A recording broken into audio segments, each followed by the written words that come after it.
Hey everyone, it's Jefferson Graham. This is the podcast companion to the Las Vegas Photowalk episode, where we meet and talk in depth to some of the people that we actually met on video, but now we have more time for some good chit chat. Homer Liwag is here. He is the photographer that I walked around with in the Arts District, and has been nice enough to meet us on Zoom and have a chat. Hey, Homer. Hello, how are you? Great to see you again in your beautiful studio. Thank you.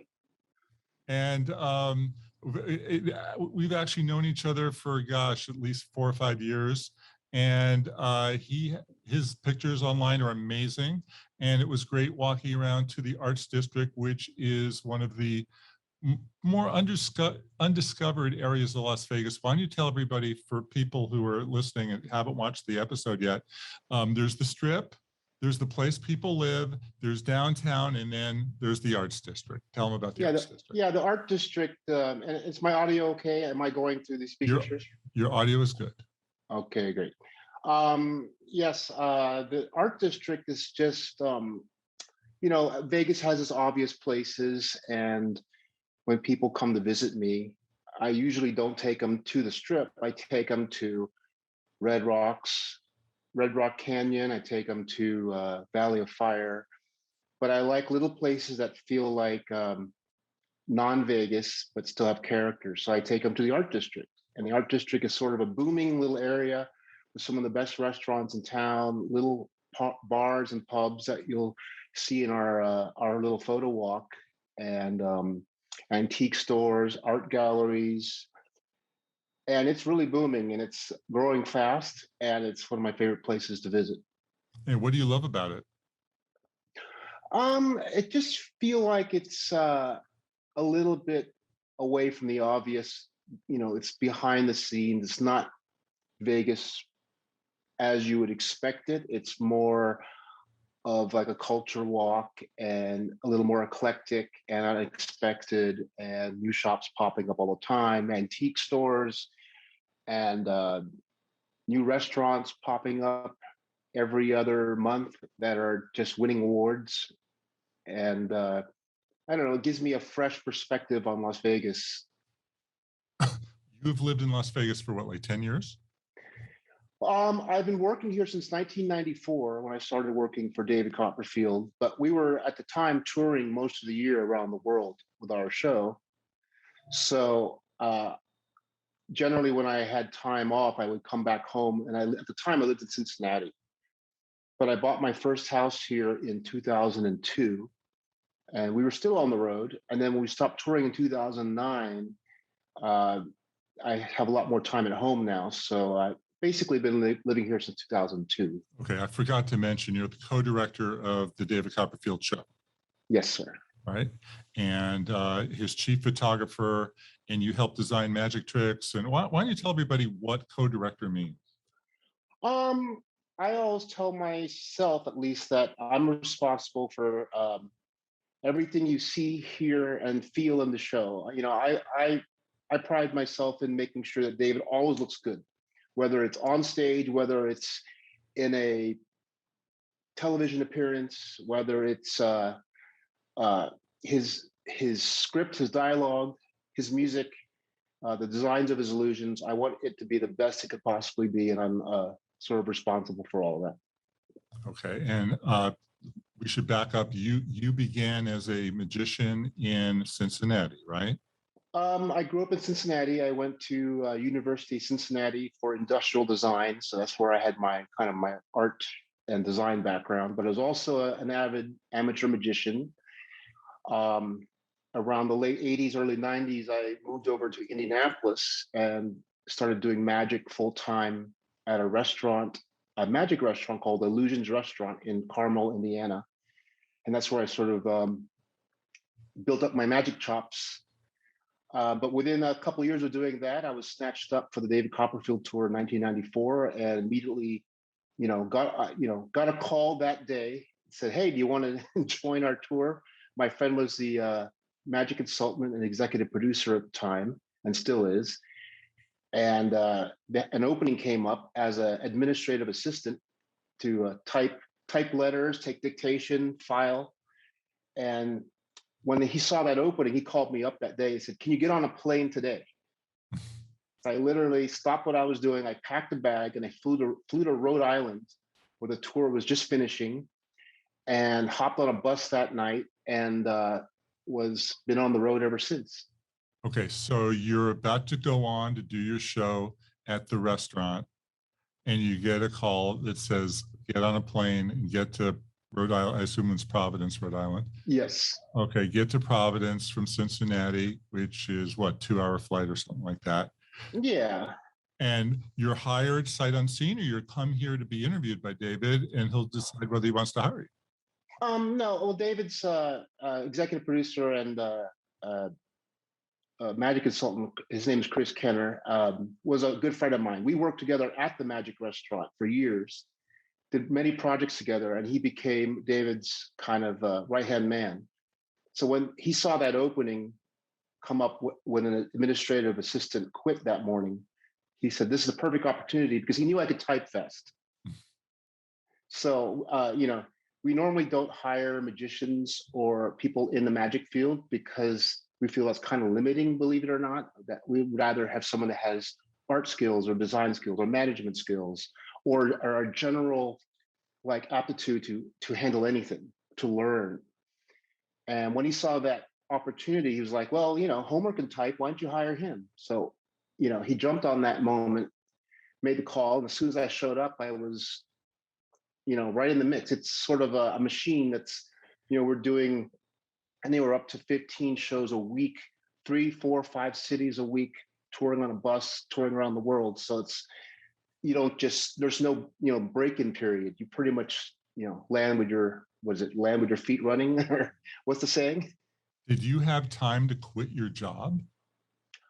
Oh, they were all for it. They're all magicians. All my friends that work at the Magic Restaurant were like, "Go on, go on," taking me to the airport and giving me a lot of push, because they knew that it was sort of like a dream of mine for a long time. So how did you work your way up? This is so far from Las Vegas, but this is a fascinating story. How did you work your way up from administrative assistant to co-director? Well, maybe I was bad at being an administrative assistant. But no, as soon as David's very good at cultivating skill. So if someone comes on and they're like, "Oh, they're really good at building or welding," the next thing you know, they're welding full time, they're building. I had a design background. So within a few days, and David kind of knew this because I've worked on a few projects. Before I went on the road, I worked on a few projects for his last TV special back in 1993. So he knew I could draw. He knew I could build and make models and mock-ups and work like that. So when the first opportunity came, and they were working on a TV special called Unexplained Forces, which aired in 1995. So this is 1994. So there were a lot of illusions that were in development and being fine-tuned. So he saw the opportunity to say, "Hey, Homer, why don't you, we have this prop. Can you make it look better? Okay, we have this other prop. Can you make it look more exciting? It's kind of bland." So within a few weeks, I was already sketching and drawing and making mock-ups, and heading right into the design world of David Copperfield within weeks. Okay. When did you become co-director? I would say the title, if you want to call it title, came in around 2011, where it's, it really, my position didn't change much. Just the title came in for, I don't know, why not have a title? Yeah. Got to put something on the business card, I guess. But yeah, because I've always been involved with the show and how everything looked. But now it was with the title, you really are responsible. You really have to really care about every aspect of the show, from the music, lighting, sound, to even like how the audience is responding to things. Is the pacing of the show correct? Is there something in the show that feels dead or needs, it's not going well? I have to oversee kind of the big picture as well as the little design details. So you do 2 shows a night, right? 2 shows a night, 3 on Saturday, and on holidays we'll tend to do more than 3 shows a day, 15 shows a week. You guys never get tired, I guess. No. It's sort of it's our daily yoga, I guess. If we didn't do that, we didn't know what we'd be doing. So the show's, I think it's at 7 to 9, something like that, right? Generally 7, 9:30. 7 to 9:30. So you're at the theater, what, at 2 o'clock?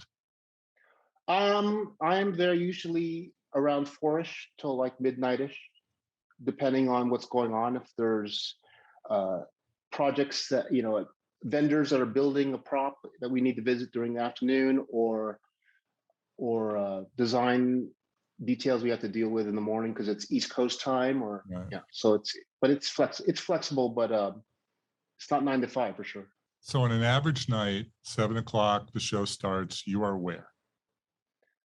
I am backstage at my desk working on some kind of project, and it's Okay, always different. you're not watching the show. I'm hearing the show because we have a speaker where I can hear the show. I can hear David, even when his mic off is towards the audience. I can hear him. So if he has a note, if his mic's off and he's in the middle of an illusion, and he sees some tape peeling up on a prop, or there was a cue that was late, I'll hear that. The stage manager will also make notes, and then depending on whose responsibility it is, we'll have to deal with it. So, Okay, because you. but generally, I don't have to be there for the show. I'm usually working on the future. Right, but you've seen the show what, 1,000 times?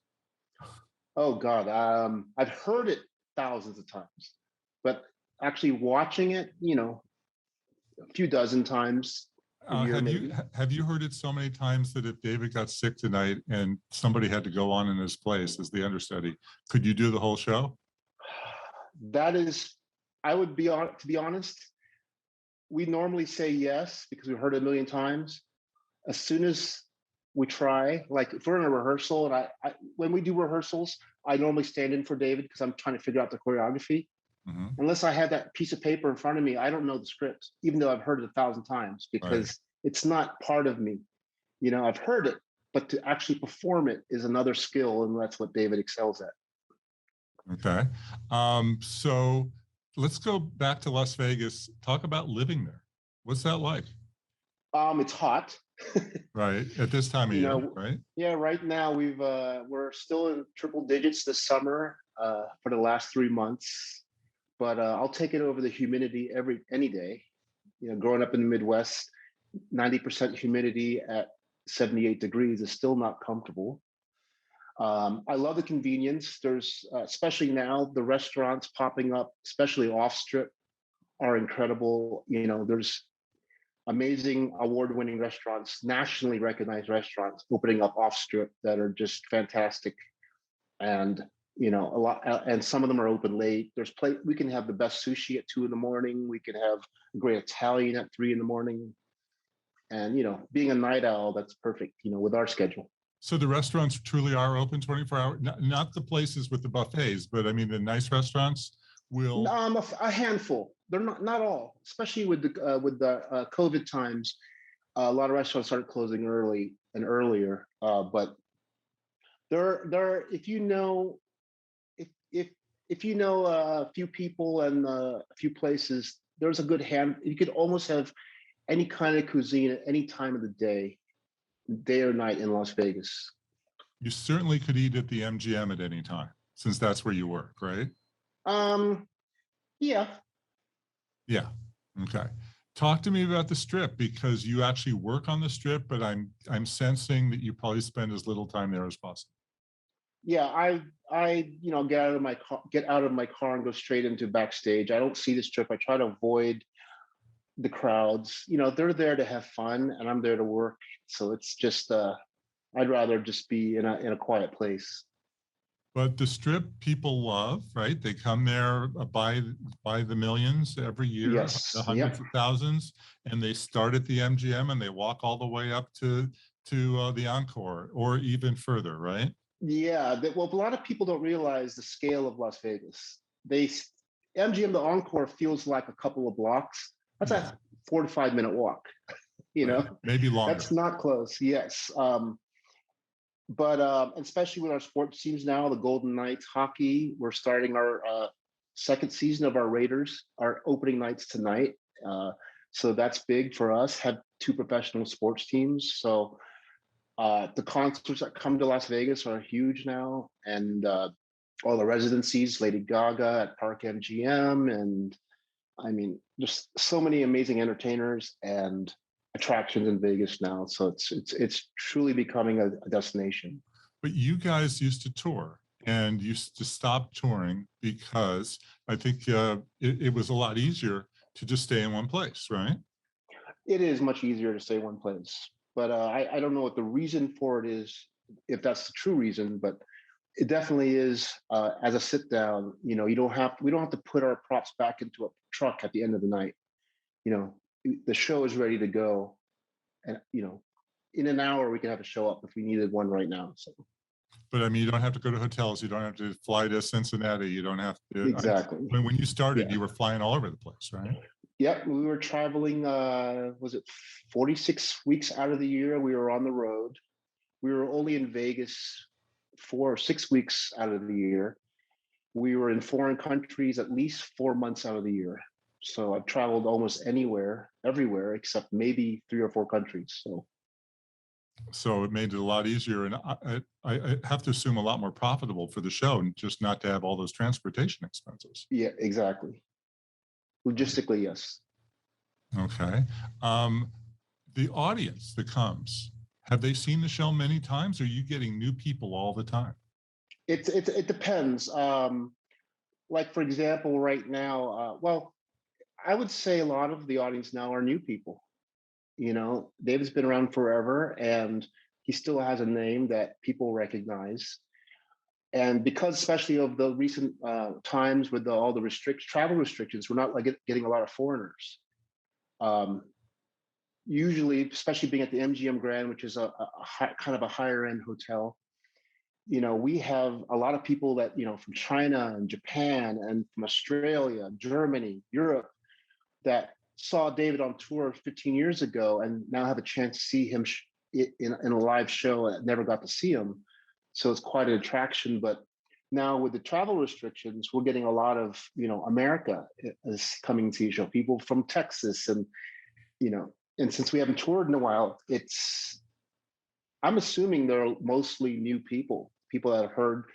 There's probably the older people that saw them on tour when they were teenagers or when they were younger, but now the new generation of kids are starting to grow up seeing David, at MGM. And luckily, you changed your illusions out. It's not the same ones you did 30 years ago. Exactly. Right. So somebody's coming to Las Vegas first time, unlikely, but they're coming for the first time. And they say, hey, Homer, I'm going to go to the Strip. I'm going to see Caesar's Palace and MGM. And I'm going to go to all those places. Despite everything you're going to tell me, how are you going to tell me to go have a good time on a day or two around the Strip? I'm sorry. How am I going to tell you to have a good time? What are you going to tell somebody? You're going to say, don't go, but they're going to say, I'm going anyway. So how would you recommend they go do their Strip visit? Well, for example, I had friends that came in yesterday from Laguna Beach. And, I need to feel what they're in for. Some people just want to hang out by the pool. So there's plenty of that to do. That's not for me. If they want to see a show, I recommended shows for them. They didn't know what shows to see. And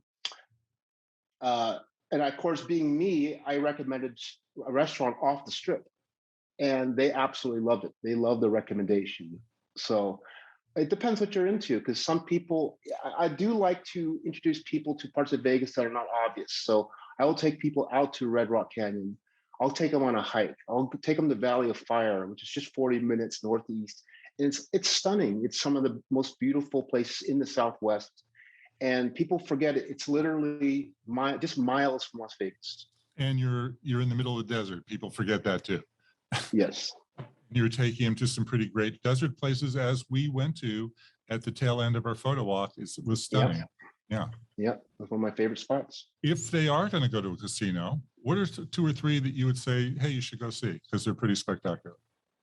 Well, MGM, because I work there, so it's been a staple of entertainment forever. There's some newer hotels that I haven't even been to yet. Resorts World just opened up, which looks fantastic, and a lot of the newer hotels have more amazing technology, and projections and lighting. The area is very nice. It's part of city center. And I love downtown also. Fremont and East Fremont area is more of the vintage Vegas. They have a lot of the old neon signs up, and it's a little more Vegas fun, Vegas nostalgia. A lot of graffiti and neon, and you know, 99 cents from cocktails. and Yeah, one of the ironies of Las Vegas is that the great neon, there's not a lot of anymore. On the strip, it's just the flamingo, and that's really about it. And you have to go downtown to see Binion's and the Four Queens. yeah, And there's and this it's amazing museum called the Neon Museum, right? yeah, the new museum's great. I did a couple tours. I did a shoot for the Nevada Ballet there, and it's great that they're preserving all those signs. I think most of them are made by Yesco, another great neon company. And I think they've been restoring a few of those signs and placing them around the downtown area. So they're still around. The neon's not going away because they're beautiful works of art. And you forget how big they are. You know, when they're up on a building, they look kind of small, but when they're on ground level, they're 30, 40, 50 feet high. Yeah, I was sad to see the neon guitar leave the Hard Rock when it became Yeah. the Virgin Hotel. Yeah. But it's alive and well at the Neon Museum. That's what I heard. Yeah, I haven't been there since. Um, Talk about photography. So you've been a photographer all your life, recently? I've been dabbling with photography since I was a kid. I remember when I was a kid, my dad was developing pictures. You know, he made his own darkroom and was developing photos to put up as a menu for a restaurant he owned. So I helped him in the darkroom for a little bit as a kid, but I didn't really take it seriously until maybe about 15 years ago when my friend gave me an old Nikon D100. It's a 6.1 megapixel camera, crop sensor, if we're talking photography terms. And that camera, I remember, and probably happens to most people, you're excited about the new technology. You take a bunch of pictures. You're kind of disappointed, like, I thought this would take better pictures. You don't realize it's your technique. And then you kind of put it away. So I had that camera for a while, I put it away, didn't touch it for like 2 years. And then one day it just clicked on me when I learned proper aperture settings, shutter speed settings, ISO, understanding photography better, that I finally got better at photography, more serious at photography. And I'm a lot more comfortable now. If you said, let's go do a photo shoot, I would know what gear to bring, what technique to use. And that's from just from being bad for a long time. What cameras are you using now? I have a Sony A7R2. I also have a fixed lens Sony RX1R2, which I love. It's a 42 megapixel full frame sensor. But my favorite camera to take around, which we did on the Photowalk, is my Leica M6 with some either black and white film or Cinestill 800 tungsten in it. And that's my favorite film stocks. I didn't know they had 800 tungsten. It's great. It's a film stock that has I don't know this technically, it has the remjet layer removed, which is a protective layer. So it behaves more like actual motion picture film stock. So you get these weird red highlightations around highlights. And I just love the quality of it. And I love taking tungsten white balanced film in daylight. It gives a nice, interesting tone to it. Yeah, back in the day when I was shooting film, it was 125 ASA was as high as you could go for tungsten. Wow. Yeah, you could push it to 340. Okay. Yeah. You push it in processing? Yeah, you would send it to the lab and ask them to push it for you. Yeah, got it. Yeah, the good old days. When I started, I was doing concert pictures, and that if you wanted color from the concerts, that's what you had to use. And then, the concert lighting was kind of low light, wasn't it? It wasn't bad. It wasn't bad. Okay, so you could still work with it because you had spotlight, you had xenon spotlights, and Yeah. So you had lumens to work with. Yeah. So That's nice. not too bad. And some of your favorite spots, of course, we know you love shooting at the Arts District, the Art District, Yes. and you love going to Red Rock. Tell everybody about some of those amazing moonshots from Red Rock. Oh, so I have a fun little spot I can plant myself in Red Rock. That's easy. I don't have to hike anywhere. I can get out of my car, unload a tripod, and I'm in a kind of a little parking, like a hiking with a trailhead. So it's easy. You know, so I'm kind of lazy sometimes when it comes to photography. And I generally like to shoot. And with this position, I can shoot almost 300 degrees of mountains in any kind of light. There might be a sunset over here, could be a rainbow over here, there could be a storm over there. So it's a great little vantage point, which I've shot the Neowise comet from. I've shot a few beautiful sunsets there, and did some time lapses. But most of my moon shots are actually in different spots, just chasing areas around the strip to find a good. Because the moon to me is no good without any kind of reference. Right. You know, a great technical shot of the moon is its own achievement, but to have an airplane in the middle of it, or have you seen a shot of my moon that was balanced on top of the old water tower? That shot is one of my favorites, and that was just chasing the moon down the street, finding this water tower, and then just getting the right position and just waiting to the moment that the moon was balanced on the very tip of the water tower to get the shot. And that was, you know, a lucky moment for me. And for people to see some of your work, go to Instagram. Instagram's where I post most of my original photos, and I do a lot of cooking, so there's a lot of food on there. But also my website, homerliwag.com. You can look that up. And I post some of my photos on there too. And is it at Homer Liwag on Instagram? Yes. Liwag. Yes, HOMERLIWAG. Has anybody ever asked you if you're named after the character on The Simpsons? About twice a day. Really? But my name is actually, my parents named me after Homer Winslow, the artist. Also, you were born before Homer Simpson. So. That's true. So I'm the original. Not aging you, but I believe the show is 35 years and you're just a little bit older. Right? Yes. Yeah. Isn't that the longest running show in I think television? So. Or not the longest running show, but animated show. Certainly animation. Nothing's ever run that long. Unless you count, I mean, Bugs Bunny's been running all these years, but they haven't made new ones all the time. Right. Right. Okay, so we talked about your Instagram. David Copperfield has a new book coming out, and you've got a lot of pictures in there. Yeah, right? Yes. That was. I forgot about that. How did I forget about that? Yes.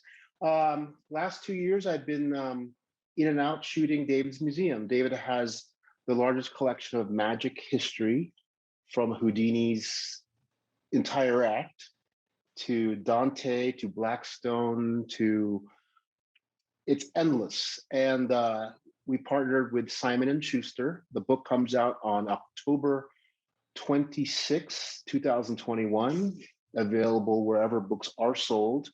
I'm very proud to have shot about 200 photos for that book. It's beautifully written. It's not like a Wikipedia of magic history. It's like in-depth stories about these incredible people, women, men, magicians that have had their lifelong struggles, they had their triumphs, had their defeats. Amazing writing. Glad to have been the photographer. Great challenge to. I didn't want to just take, for example, Houdini's milk can and just put it on a gray sweep and put a flash and umbrella on it. I wanted to, his museum is laid out very dense. They're not like displays with red velvet ropes. They're like his props just kind of sitting in a warehouse. So they have a very organic feel to it. So my feeling was to capture them as in situ as possible. So, and light them as if they were lit in a warehouse, not with studio lighting. So that was my challenge. And my other goal was to kind of convey a message or convey the story of the performer with the photos. So if this was a dark and mysterious performer, I wanted dark and kind of moody lighting. If it was more of a cheerful children's performer, you know, I was trying to convey the subtext through the photography of each performer. So that was kind of the challenge. We should mention to anybody listening that this is not a museum where the general public can come attend. You got to know somebody to get in the door, but it's where he houses all of his incredible magic collection. Yes, and the book is sort of gives you a really almost, I wouldn't say it's better, but it's a very, very complete tour of the museum, because it's not just random objects. These are objects and stories that, you know, David's very passionate about. So you are getting a really amazing tour with this book. So if you can't tour it in person, I would definitely recommend his book. Okay, and it sounds like the sort of book you don't want to read on your iPhone. You actually want to have the physical book in front of you, right? Yes, have the physical book. It's beautiful. It's 8.5 by 11, beautifully printed, incredible cover art, and yeah, I hope you enjoy it. And before we go, we should close out by talking about Land Rover. You were in this incredible commercial for Land Rover driving around Las Vegas. Tell everybody about that and how it happened. A couple of years ago, this was 2018, I believe, Land Rover did a casting call. They were doing a series of short films on Land Rover owners and their stories. So they've had an astronomer from Queens. They had an amazing athlete. They had a family that raised thoroughbreds in Texas. And I applied for, they had a casting call. I sent some information. I sent them a little 20-second audition video, which they requested. And next thing you know, they had the great Michael Bernard, who is, he's a photographer and one of the great music video directors from the 90s, and also did a decade's worth of Victoria's Secret photography and commercials. And he's now transferring into doing short form films. So he shot my film with the Land Rover. We shot for a week in Las Vegas, and he did an amazing job. It's an incredible piece. It's Land Rover owner stories, they're called, and well storied is the campaign. They did about maybe a dozen of them, and then I think they stopped for a while. So that was a lot of fun. So check YouTube. It still exists. It's out there, right? Yes. And beautiful. I mean, really beautifully done. And I'm sensing you drive a Land Rover. I do. I don't have that car anymore, but I now have the Land Rover Defender, which fits every nerdy Star Wars aesthetic I have. So I love it. All righty. I'm going to let you go because I know you have a show. Oh, you don't have a show to do tonight. No, we are dark this week. So. Okay, but I'm going to let you go anyway. Thank you for spending time with us both this way and when we did the photo walk. I want to encourage everybody to go check out the Las Vegas Photo Walk with Homer, where we went to the art district, and I'll show you a few things as well in the video on where to shoot the skyline and other fun stuff. Thank you everyone for watching. You can find me on Twitter, Instagram at Jefferson Graham. You can find Homer at Homer Liwag, HomerLiwag, and he's not related to Homer Simpson. Right? Thank you. Had a great time. All right. This was fun.